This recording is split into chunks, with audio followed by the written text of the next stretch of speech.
Fils et du Saint-Esprit. Amen. Viens Esprit Saint, viens nous éclairer, viens nous aider pour que nous puissions accueillir la parole de Dieu de ce jour. Évangile de Jésus-Christ selon Saint Jean. En ce temps-là, Jésus s'en alla au mont des Oliviers. Dès l'aurore, il retourna au temple. Comme tout le peuple venait à lui, il s'assit et se mit à enseigner. Les scribes et les pharisiens lui amènent une femme qu'on avait surprise en situation d'adultère.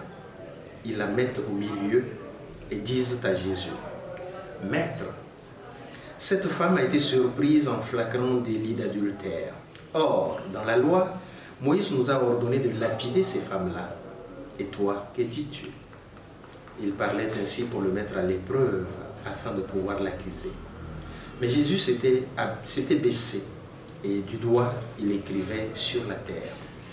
Comme on persistait à l'interroger, il se redressa et leur dit: « Celui d'entre vous qui est sans péché, qu'il soit le premier à lui jeter une pierre. » Il se baissa de nouveau et il écrivait sur la terre. Eux, après avoir entendu cela, s'en allaient un par un, en commençant par les plus âgés.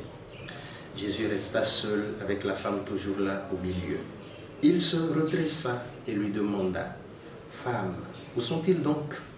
Personne ne t'a condamné. » Elle répondit: « Personne, Seigneur. » Et Jésus lui dit: « Moi non plus je ne te condamne pas. Va, et désormais ne pêche plus. » Acclamons la parole de Dieu.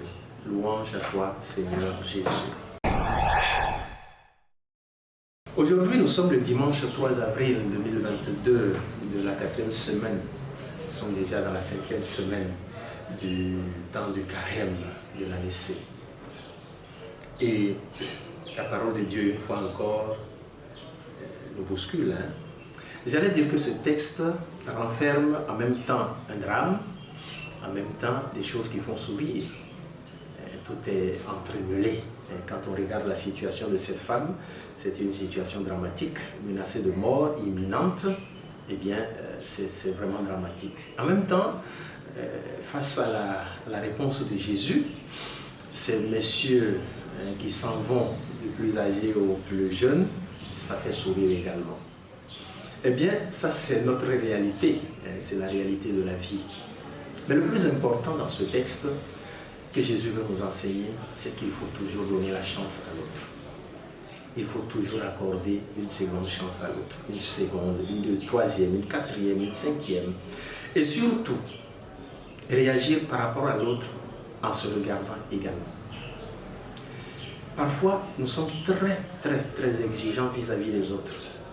Alors que ce que nous exigeons aux autres, nous ne faisons même pas la moitié, et rien de tout ça. Parfois, nous ne faisons même pas ce que nous exigeons aux autres. N'est-ce pas, dit-on parfois que les enfants d'un paresseux sont de grands travailleurs, parce que lui-même n'aimant pas le travail, il est obligé de demander à ses enfants de tout faire. Eh bien, je crois que ça ne devrait pas être notre attitude. Et Jésus est en train de nous le dire. Chacun d'entre nous est en chemin. D'ailleurs, nous sommes en face d'une injustice. Où est l'homme avec qui la femme a commis l'adultère? C'est clair qu'elle n'était pas seule. Où est-il? Alors nous sommes dans une injustice, mais justifiée au nom de la loi, au nom de la loi de Moïse. Voyons que Jésus n'entre pas dans ces histoires-là d'injustice. Mais s'il fallait qu'on soit rigoureux envers la femme, pourquoi ne l'est-on pas envers l'homme? Et alors Jésus comprend très bien qu'il y a d'autres choses derrière. Et il n'entre pas dans le piège. Il leur dit tout simplement, il les met en face de leur propre conscience.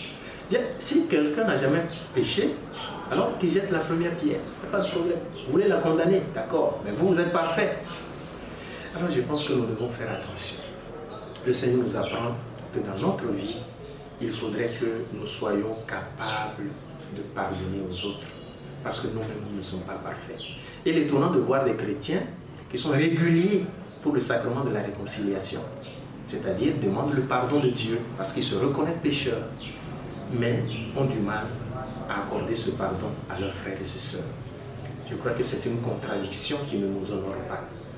Et nous sommes appelés dans tout ce que nous avons comme réaction vis-à-vis de nos frères et sœurs à nous demander aussi, parce que parfois nous ignorons tous les efforts que les autres font. Oui, nous savons que nous sommes en train de faire des efforts de croissance, nous voulons nous convertir, nous avons fait tel effort et tout cela. Mais pourquoi ne pensons-nous pas que les autres aussi font des efforts? Et si nous reconnaissons ces efforts, remercions, encourageons, c'est bien mieux que de condamner. Et Jésus est dans cette dynamique-là, cette nouvelle dynamique que nous devrions avoir. Au lieu de condamner, cherchons à encourager, à aider, à accompagner les autres dans leur croissance. Et c'est ce que Jésus fait avec la femme. Ne lui dis pas c'est bien ce que tu as fait, tu peux recommencer. Non, il lui dit ne recommence plus. Mais Jésus est en train de lui donner une seconde chance. Alors nous aussi nous sommes appelés, mes frères, mes sœurs, à être capables d'aider les autres à avancer et non pas les engloutir parce que ça ne servira à rien. Que nous puissions avoir ce cœur de Jésus, capable de comprendre et capable d'aider. Au nom du Père et du Fils et du Saint-Esprit. Amen.